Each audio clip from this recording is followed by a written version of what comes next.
The Office of Naval Research, Innovations for the Future Force.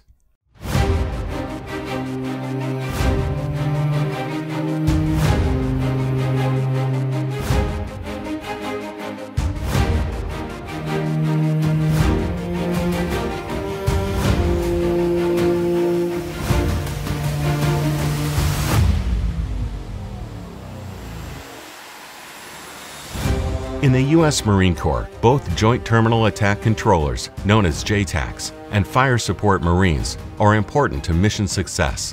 They support infantry forces by observing the ground situation and calling in necessary air, artillery, mortar, and naval gunfire. It's a complicated job, requiring hours of training and practice to stay proficient, a process called getting your sets and reps.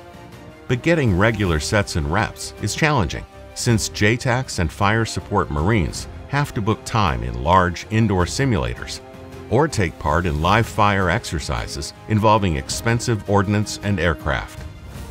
The Office of Naval Research, or ONR, is working to address this challenge. ONR coordinates, executes, and promotes science and technology research programs for the U.S. Navy and Marine Corps, and is sponsoring the development of 2 unique systems to make it easier for JTACs and Fire Support Marines to train. Both systems come in portable kits and are simple to carry. They use sophisticated video game-style virtual and augmented reality software, and they're made with commercially available laptops, virtual reality goggles, and hand controllers. The first system is called the JTAC Virtual Trainer, or JVT. The second system is called 3D Warfighter Augmented Reality, or 3D WAR.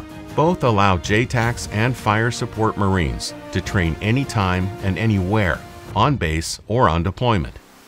When you look at live fire training, nothing will replace that. Unfortunately, it's very costly. What we're trying to get to is that any unit can own a system like this, and anytime they want to train, anytime they want to work supporting arms, they can do so at their unit location. JVT stands for the JTAC Virtual Trainer.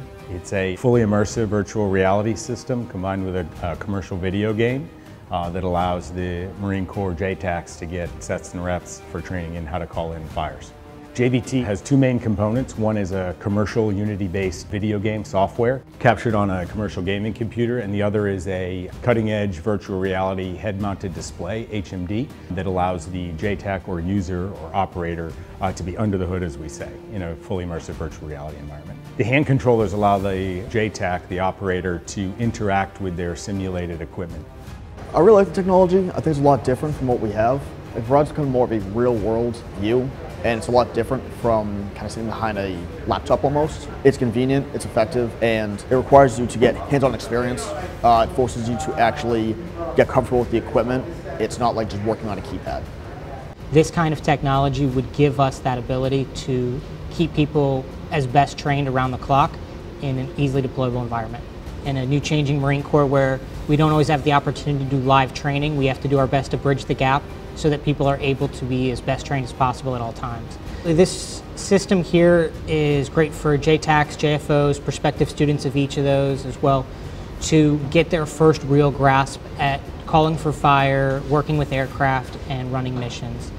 The mobility of the system is outstanding. You can pretty much travel with it on deployment. It's very user friendly, which means that it takes 10 minutes to develop a scenario, be able to execute that training, which is a good thing versus the current systems that we have, which are very complicated and not user-friendly.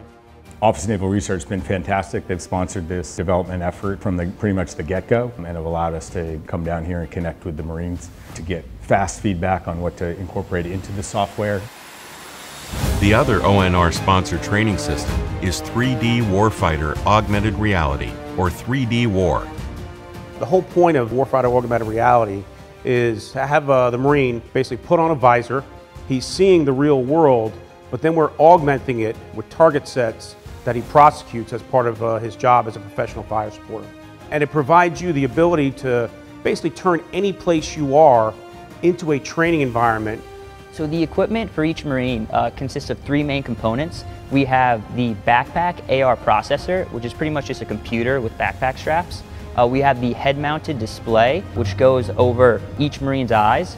And then we have our navigation sensors, which determine our current position and orientation, as well as feed HD video directly into that head-mounted display.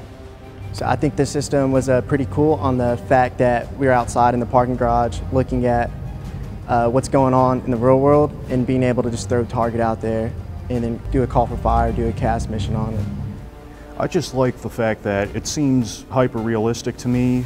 It adds whole new scenarios into a forward observer's training. You can place enemy forces or targets in a certain area, and then you see actual real people. I definitely think this is very beneficial for the Fire Support Marine MOS, especially in locations such as Camp Lejeune or Camp Pendleton, where we don't really have many impact areas around here, areas we can actually shoot live artillery. We can actually get out to certain locations that feel like actual OPs or locations we'd be using in a real life situation, not just staying in a classroom and staring at a computer screen. The Office of Naval Research has been critical in the development of this technology. This has been in the works for many, many years, and ONR has been funding us and allowing us to continue to research and develop these technologies to help Marine training. When you look at the young generation that's using it, they are gamers. They are very familiar with this kind of system. In a lot of respects, it becomes intuitive to them. They might have a gaming system at home very similar to this, and so there's a very short training cycle to actually get them proficient on this system. And if we can turn our training into games, we're going to be a lot more successful in training our Marines in the future. For further information, contact the Office of Naval Research.